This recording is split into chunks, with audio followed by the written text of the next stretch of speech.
Mes deux meilleures copines, elles ont 102 ans et 9 ans. Alors, qui sont-elles ? Moi, je me souviens, quand j'allais en stage ou en alternance, tu te retrouves avec des gens qui ont 45 ans et Margot de la Compta, ça devient ta meilleure pote. Ce qui lie les générations, du coup, c'est la bienveillance des uns envers les autres. Il n'y a pas d'âge pour les affinités. On a parfois tendance à envisager les générations comme vivant dans des mondes distincts, marqués par des références, des valeurs et des codes propres. On peut même avoir tendance à penser qu'elles ne se comprennent pas, ces générations. Bienvenue dans Transmission en cours, le podcast qui est persuadé de l'inverse, le podcast qui lie les générations. Ici, on va parler de liens intergénérationnels. On va même les voir se tisser, ces liens intergénérationnels. Mais ça veut dire quoi, d'ailleurs, liens intergénérationnels ? J'ai choisi d'interroger l'IA. Ces liens intergénérationnels sont ces connexions affectives, sociales ou culturelles qui unissent les générations et leur permettent de partager des savoirs, des valeurs et des expériences. On parle donc de ce qui lie, qui relie des tranches d'âge. Moi, j'aime l'idée de ce fil invisible qui nous permet d'échanger, de nous challenger, de nous comprendre et d'avancer aussi. Vous êtes dans Transmission en cours, un podcast de la Massif. Je suis Clémentine, j'ai moi-même 42 ans et je donne la parole aujourd'hui à 3 générations pour regarder, décortiquer, valoriser ensemble les liens qui existent entre elles sur des sujets qui nous concernent tous. Et aujourd'hui, nous allons parler de dialogue et de transmission, ce qui me semble être la pierre angulaire de n'importe quelle relation intergénérationnelle avec Géraud, Cyrine et Jean-Marc. Cyrine a 25 ans, elle travaille dans l'entrepreneuriat social. Cyrine est très proche de sa grand-mère et a un petit frère et une petite sœur. Jérôme a 42 ans, il est pompier et a 2 enfants. Il manage une équipe bien plus jeune que lui. Jean-Marc a 76 ans, il a travaillé dans le marketing toute sa carrière. Il a des enfants, des petits-enfants dont il s'occupe beaucoup. Bonjour à tous les 3. Bonjour. Bonjour. Alors la transmission, cela vous évoque quoi ? Est-ce que c'est la transmission de cette recette de petits salés aux lentilles qui se révèle de génération en génération ? Ou de celle de cet amour pour les chansons un brin désuète qui s'écoute dans une famille ? Quand on parle de transmission, on a l'image de l'aîné qui transmet aux plus jeunes, qui nous apparaît naturellement évidemment. Mais la transmission ne s'inscrit-elle pas dans l'autre sens aussi ? J'ai cherché quelques chiffres sur cette idée de transmission et j'en ai trouvé un que j'ai trouvé intéressant. 90% des jeunes actifs affirment que les plus vieux peuvent leur transmettre d'importantes compétences, mais aussi que 70% de ces derniers reconnaissent que les plus jeunes générations leur apprennent aussi des choses dans le monde professionnel. Chiffre de l'Institut CSA pour LinkedIn. Elle est là, la transmission, je crois, tous les jours, dans des petites choses du quotidien, dans ces expressions, par exemple, que l'on emprunte à la génération d'après. Ça passe crème. Me concernant, c'est relou s'agissant de ma maman, qui a 70 ans, et qui n'a aucun mal à embrasser nos expressions de plus jeunes, ou dans cette façon qu'aura un petit-fils d'accompagner la main de son grand-père pour orienter correctement son téléphone pour un selfie. Alors comment elle se passe cette transmission ? Dans le silence, sans un mot, ou au contraire à grand renfort d'arguments ou de débats enflammés ? Est-ce qu'on garde intact ce que l'on nous a transmis ou est-ce qu'on réinvente, on réécrit ? Est-ce qu'on a envie de recevoir ou est-ce qu'on cherche à s'affranchir au contraire de tout ça ? Jérôme, Cyrine, Jean-Marc, vous en pensez quoi, vous ? Vous venez d'entendre ce que je viens de dire. Qu'est-ce que ça vous évoque, vous, cette idée de transmission ? Pour moi, la transmission, elle est, si ce n'est naturelle, elle est évidente. C'est-à-dire qu'elle repose plus sur, comme vous avez commencé à le dire, sur l'échange que sur comment dirais-je, que sur l'injonction à vouloir apprendre à l'un ou recevoir de l'autre. Donc moi, je suis plutôt dans cette relation-là. On vit notre vie, et puis au fil des moments, on a des conversations. À travers ces conversations, on arrive sur un sujet avec un jeune enfant ou un adulte.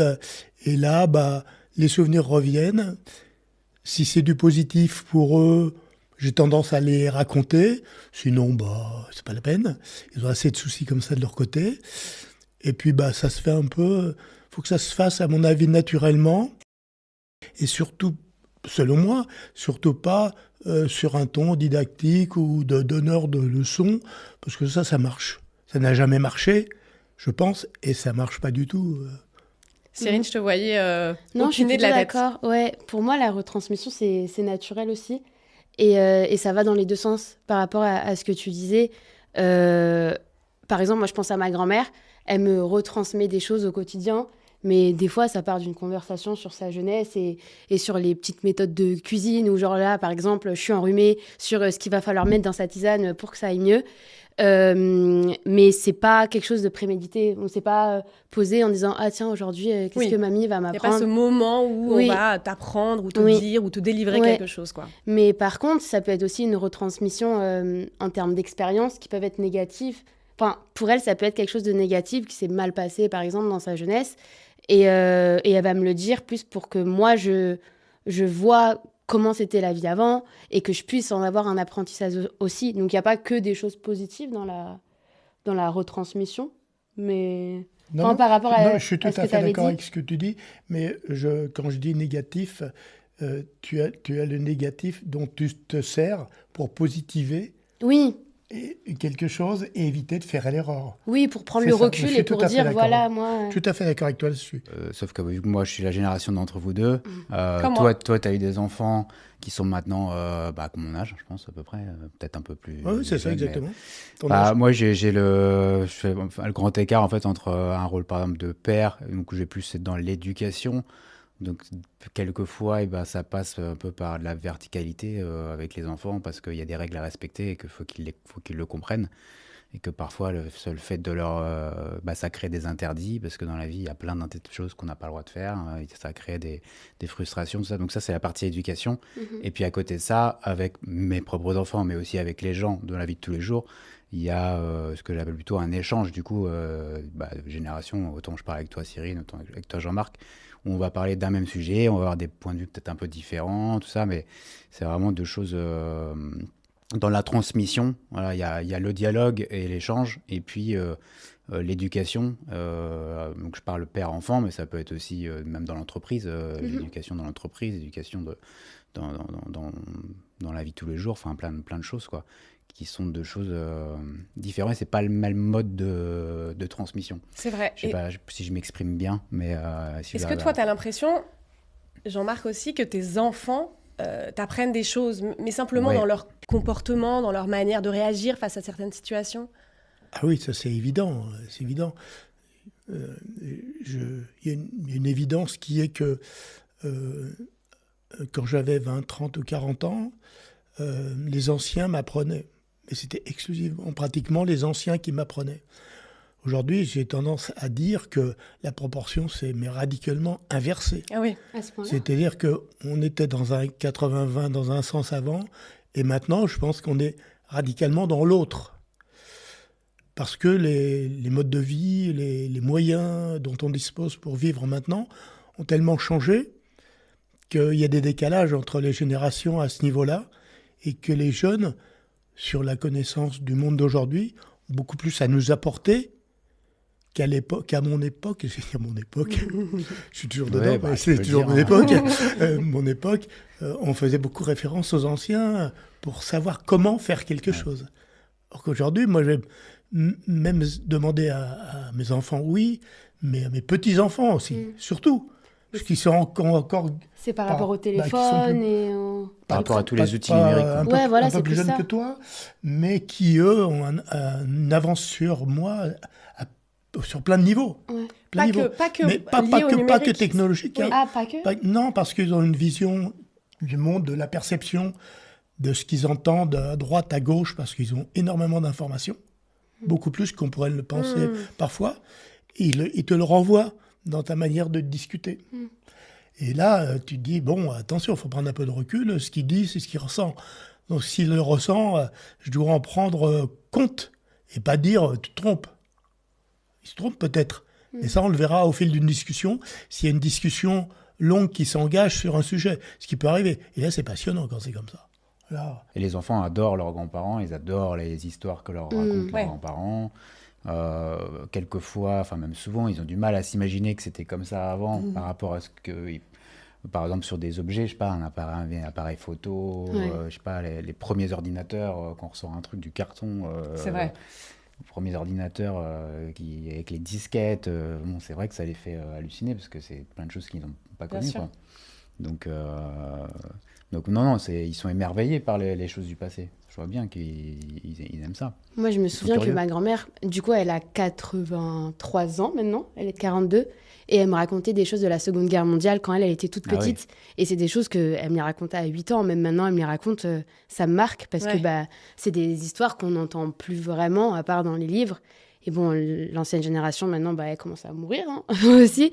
Donc, c'est des récits, ça fait partie de la mémoire de ma grand-mère, et je sais que, enfin, c'est trop bien qu'elle puisse raconter Ouais. tout ça. Et même par rapport aux objets ou comment elle vivait avant, elle vivait dans le nord de la France, le chemin qu'elle faisait pour aller travailler, elle travaillait dans la dentelle à 14 ans, enfin c'est une autre vie, c'est une autre époque. Et c'est tellement précieux, en fait, en tant que petit enfant, d'avoir la chance d'avoir quelqu'un qui puisse nous raconter sa vie comme ça, que évidemment, en termes de construction du petit enfant, on est, waouh, c'est fou, quoi. Donc Et ouais. toi, tu as l'impression de transmettre quoi, par exemple, à ta grand-mère? Moi, plus le côté numérique, pour le coup, avec mon frère et ma petite sœur. Mais avec mon frère, je sais que, par exemple, c'est nous qui lui avons acheté son premier smartphone, pardon. C'est nous qui lui avons montré quand elle a un peu du mal. Donc, on lui avait montré comment... En fait, ça peut paraître tellement simple pour nous, parce qu'on a grandi dedans, comme tu disais, Jean-Marc. Mais envoyer un message et écrire sur le clavier, pour elle, c'était quelque chose d'hyper compliqué. Elle s'en prenait la tête. Je me souviens qu'elle avait même donné 10 € à mon frère pour le remercier de lui avoir montré tout ça. Comment Alors ça que fonctionnait? pour nous, c'est au quotidien. Après, c'est vrai qu'en termes d'expérience de vie, etc., j'ai pas forcément l'impression de lui apprendre quelque chose.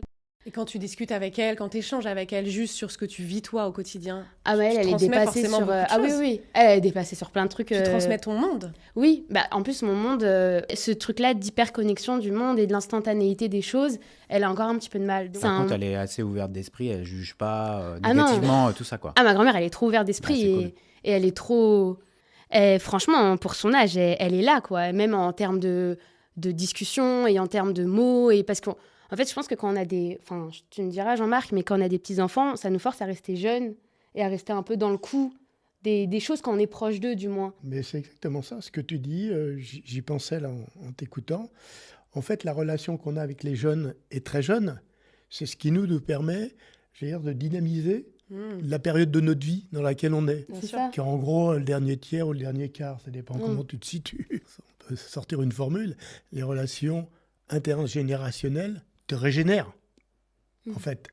Ouais. C'est-à-dire que l'un donne à l'autre et ça permet aussi bien aux jeunes de prendre du recul qu'aux plus anciens de dire tiens, j'ai appris un truc aujourd'hui, je ne savais pas, ou j'imaginais même pas. Est-ce que vous avez noué des relations avec des personnes d'autres générations, donc plus âgées ou plus jeunes que vous, en dehors de votre cercle familial? Parce que là, on a beaucoup parlé du cercle familial, ce qui est évidemment le lieu vraiment des rencontres intergénérationnelles. Mais finalement, elles se situent ailleurs aussi, ces rencontres. Déjà, elles se situent aujourd'hui. Elles arrivent Oui. aujourd'hui. Je peux parler le premier ou pas? Ah, Oui, vas-y, oui. Parce que Jean-Marc. là, j'ai un truc à vous dire. Franchement, il faut que je vous le dise. Mes deux meilleures copines, elles ont 102 ans C'est pas vrai. et 9 ans. Alors, qui sont-elles? Alors, 9 ans, c'est une de mes petites filles, en fait. D'accord. Donc, c'est dans le cercle Qui a la familial. même passion que moi pour le sport et tout ça. Et de ce fait, on a un lien. On se voit, on parle de foot ou de quoi que ce soit, comme je parlerais avec un copain en prenant un verre. Hein. Pareil. Et l'autre, elle a 102 ans. Elle a eu 102 ans au mois de novembre. Donc, ça, c'est une amie. C'est une amie d'assez longue date qu'on a rencontrée en sortant, en allant au théâtre, comme ça.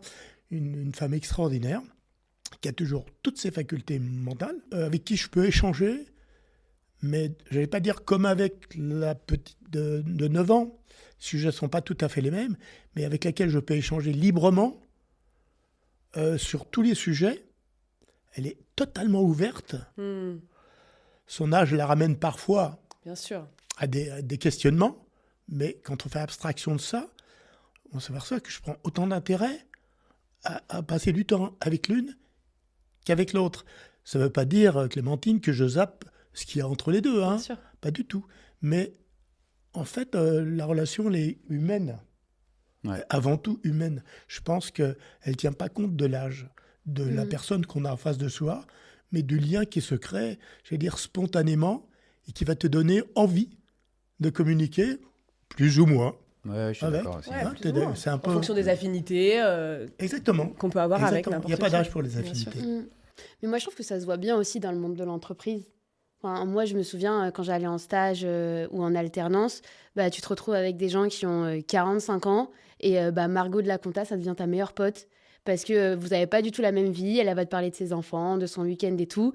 Mais juste, bah, c'est des liens intergénérationnels, du coup. Mais c'est des liens de travail et ça se passe très bien. Et vous rigolez et vous passez un bon moment pendant votre journée. Donc, mais pour répondre à la question, du coup, moi, hors cercle familial, des liens solides, je dirais non. De là à aller prendre des nouvelles, etc. Mais s'il y a quand même 2-3 personnes qui font partie de mon entourage et qui sont plus de la génération de Jérôme, des jeunes quarantenaires. Ouais. Et aujourd'hui, oui, on est en lien parce que je les ai rencontrés dans le monde du travail et parce qu'on est toujours en contact. Et je demande des nouvelles des enfants. De temps en temps, vu qu'ils habitent pas trop loin de chez moi, on se voit, etc. Mais sinon, de la génération de Jean-Marc, franchement, à part mes 2 grands-mères, non, c'est plus compliqué. Mais je ne serais pas contre. C'est juste que la rencontre est difficile et entretenir le lien est difficile. Mais par contre, je pense que dans mon entourage, si j'aurais 2-3 personnes du 3e âge, on va dire, qui pourraient me conseiller de temps en temps, etc., en plus de mes grands-mères, mais avec plaisir. Ça te Parce que je plairait. trouve qu'il y a, il y a une sagesse et il y a un recul sur la vie qui fait vraiment du bien. C'est un peu cliché ce que je dis. Je crois que Jean-Marc, il y a un Non, mais appel. attends, Il y a un appel. Non, mais C'est un peu cliché ce que je dis, Cyril, mais t'es pas en train de me demander mon 06? pourquoi pas? Alors toi, déjà, tu travailles avec des gens Oui, plus jeunes que toi. oui. Moi, déjà, je travaille avec des gens plus jeunes et aussi plus âgés. Ok. Ouais, mais quand même globalement souvent plus jeunes ou à le même âge. Et aussi, dans mon travail, je suis habitué aux relations humaines. C'est-à-dire que c'est que ça, en fait, notre Bien sûr. travail. Mhm. Donc, on va chez les gens, on rentre dans leur intimité, on rentre dans leur habitation, et donc dans tous les milieux sociaux, toutes les classes sociales. Voilà. Donc, moi, j'ai pas de problème de relationnel avec les gens en général. Mais c'est vrai que je m'entends plus facilement, j'utilise des liens, on va dire, plus facilement quand même avec les gens en général. Hein, je parle pas, c'est pas une normalité, mais plus âgés que moi, je trouve. Ok. Ouais. Peut-être aussi parce que les plus jeunes me considèrent déjà moi comme étant un peu plus vieux. Et, Ça te vexe. Non, T'aimes pas non, c'est pas ça. Non, parce que moi, mon envie de communiquer, elle est là. Mais la leur, bon, bah. T'as l'impression que c'est moins le cas. Ouais. Ok. Comme si, en fait, c'est moi qui appartenais pas à leur monde. Et donc, du coup, bon, c'est moins intéressant pour Ok, eux. intéressant. Donc, ça y est, j'ai que 42 ans. Mais j'ai le même âge, mais moi, tu vois, j'ai pas ce sentiment. T'as pas par encore ce exemple. sentiment? Non. Ouais. Non, mais alors, il y a aussi, moi, dans mon travail, c'est un peu biaisé par le rôle hiérarchique aussi que je peux avoir avec Oui, eux. c'est certain. Qui fait que, bon, bah, du coup, ils vont pas forcément venir se confier à moi qui suis leur chef. Et moi, bah, ça me peine parce qu'en fait, j'aimerais bien partager d'autres moments, mais le fait est que bah, quand tu es au travail et que tu peux pas, malheureusement, à un moment donné, tu peux plus copiner comme tu le faisais avant. Ouais, bien sûr. En fait, entre nos 3 générations, vous avez un point commun qui est essentiel dans la relation et la communication, c'est le fait que vous êtes au travail. Et quand vous êtes au travail, vous avez tout un monde relationnel qui se Bien sûr, développe bien que sûr. moi, je n'ai plus. Moi, Oui. je suis que dans la relation privée, la relation professionnelle n'existait plus. Mais on sait combien elle est importante et combien elle se crée Bien sûr. au sein Les même liens au des travail. entreprises, entre des gens d'âge totalement différents. Bah, c'est là que tu fais tes rencontres au travail, Voilà. au sport, c'est rien. Exactement. Tous les jours, quoi. Mais- Les parents d'élèves. comme eux. Ouais. Mais moi, ce qui est drôle, c'est que maintenant, du coup, je travaille dans une association avec des jeunes de quartier populaire. Et en fait, j'ai 25 ans, donc je suis jeune. Mais par rapport à eux, je suis plus âgée. Tu te sens et tu Et te du sens. coup, et je le sens. Bon, Oui, je toutes me sens mesures pas à côté de la gardées, plaque non bien plus. sûr. Tu t'appelles pas la daronne. Mais quoi. non, mais je sens que j'ai 25 ans et du coup, bah, on travaille, donc on propose des séjours pédagogiques à des jeunes de 16-17 ans, donc en classe de première généralement. Mais je sens que même là, au sein même de notre génération, Oui. il y a des petites générations et il y a quand même des petits fossés sur certaines choses. Et des fois, il y a ce petit truc-là de, même si on est pair à pair et on a les mêmes codes, je sens que bah, j'ai 25 ans et eux ont 18 ans, quoi. Alors pour ce qui me concerne, ça va vous paraître un peu paradoxal, mais j'ai été impliqué dans le monde associatif jusqu'à il y a très peu de temps, puisque j'étais vice-président d'une association d'anciens militaires, et qui fait que je me suis trouvé en relation avec des gens plus âgés que moi. D'accord. C'est ce qu'on appelait les anciens combattants avant. Ah ouais. J'y suis rentré un peu par hasard parce qu'on m'a demandé si je voulais bien aider. Je suis un peu partant pour aider. Et là, j'ai dit oui. Puis je me suis retrouvé pendant 15 ans. Mais Là, tu je n'as me- pas du tout été militaire, toi? Pas du tout. Ah, Pas c'est du possible tout. de rentrer sans être militaire? Absolument. Absolument. Absolument. Bah oui, sinon, des anciens combattants, il n'y en a plus de toute façon. Donc je me suis retrouvé au contact de personnes plus âgées que moi. Et là, on en revient à ce qu'on se disait tout à l'heure. Ouais. Eux t'apprennent d'autres choses parce que eux, ils ont vécu des choses encore plus pénibles ou difficiles que ce qu'on a pu vivre nous. Et j'avoue que cette période-là m'a beaucoup enrichi. J'ai pris beaucoup de plaisir à ça. Et puis, il y a un lieu, je trouve, d'échange qui existe toujours. C'est le café. Ah oui, j'allais le dire. C'est le café. C'est vrai. C'est la brasserie. C'est le pot. Bien sûr. Où là, tu as une table, tu discutes pas avec des gens de ta génération, puis tu as une table à côté. C'est vrai. Et ça arrive Ouais, bien sûr. plus souvent qu'on pense que, pof, il y a un mot qui part et on a un échange. Maintenant que tu t'en parles, ça sent qu'il y a des personnes âgées qui attendent d'avoir la jeunesse sous leurs yeux Mhm. et de communiquer avec eux. Et moi, j'aime bien créer le lien. Même souvent, il y a des petites dames qui demandent oh, ça va, le temps. Ils parlent de la pluie et du beau temps, hein, vraiment. Mais le fait qu'on leur parle pendant 5 minutes de la Ça, c'est du journée, vrai lien, et évidemment. peut-être qu'ils sont C'est énorme. seuls. Ça égaye sa journée. Ouais, ça égaye sa journée. Et nous, ça nous fait plaisir, en fait, de lui avoir fait plaisir. Et elle a le plaisir d'avoir eu ces petits échanges. Et c'est vrai que ouais, le café, souvent, c'est un bon lien social entre les générations. Moi, j'ai un lieu social aussi que j'adore aussi et qui est très j'arrive pas à le dire intergénérationnel. Je suis parti d'un club de véhicules anciens en fait, où il y en a un atelier Ok. où on restaure des voitures, des motos, des cyclos, enfin voilà tout ce qui est vieux véhicule. Parce que moi, c'était ma première formation avant d'être pompier, j'étais carrossier peintre. J'ai gardé cette passion et donc c'est quelque chose qu'on partage du coup au sein de cet atelier avec c'est un atelier associatif aussi, donc avec des gens très âgés et des gens très très jeunes qui viennent ici parce qu'ils ont acheté une vieille voiture mais ils connaissent rien du tout quoi. Et en fait ils viennent chercher du conseil, de la compétence et Ouais. c'est vraiment un lieu super où tout le monde s'échange quoi. Quand il y a un jeune qui arrive et il vient avec toute sa bonne volonté mais il a que ça. Et quelques outils de mauvaise qualité. Et puis, en fait, il va avoir le plus ancien qui va arriver. Bon, alors, c'est quoi? Tiens, pourquoi t'as acheté ça? Et il y a tout de suite, le lien se fait parce qu'il y a une passion commune. Bien sûr. Donc, Moi, ça me fait penser au foot aussi. Par exemple, oui, devant un match de oui, foot, il n'y a juste pas d'âge, il n'y a ouais. pas C'est vrai. de génération. Les centres d'intérêt, finalement, les L'émulation, passions. ça réunit beaucoup, ouais. ouais. Donc Et ça, quand c'est tu génial. regardes un match de foot et un match à enjeu et que tu vois que tout le monde, peu importe l'âge, est à fond derrière et puis même se parle entre eux en fait parce qu'ils parlent des joueurs, ils parlent de comment se déroule le match et tout, tu dis mais c'est fou. Oui, en fait, ce que je trouve intéressant dans ce que tu dis, Cyrine, c'est aussi une transmission très... Instantané. Oui, et puis subtil. En fait, tu vois, c'est ce que exactement... Ça rejoint en fait Naturel. ce que disait Jean-Marc au tout début, c'est que finalement, c'est pas une histoire de je t'apprends quelque chose, je te livre forcément un propos. C'est aussi juste se parler, vivre un moment commun et échanger des petites bribes comme ça de nos vies à chacun, juste autour d'un moment plaisir, en fait. Ouais, c'est ça. Ouais. Alors ça, si tu me branches pour le foot, sur le foot, on s'en sort Moi j'aime plus, bien hein. le foot aussi, Je vais- Jean-Marc. hein. je vais Moi, pas- je On peux peut Ah ouais, commencer alors là, à je vais te parler dire. Que Cyrine et Jean-Marc, Moi vous aussi, avez des points communs. On va conclure. Qu'est-ce que vous avez là, en discutant les uns avec les autres, appris ou transmis, reçu quelque chose quel serait un peu le petit bilan de cette discussion autour de la transmission et du dialogue entre générations? Je m'attendais à des écarts plus importants dans notre mode de perception des relations dans la vie courante. Or, je m'aperçois, non, pour être mon fils, ma petite fille, ou l'inverse, je pense qu'on aurait eu les mêmes discussions.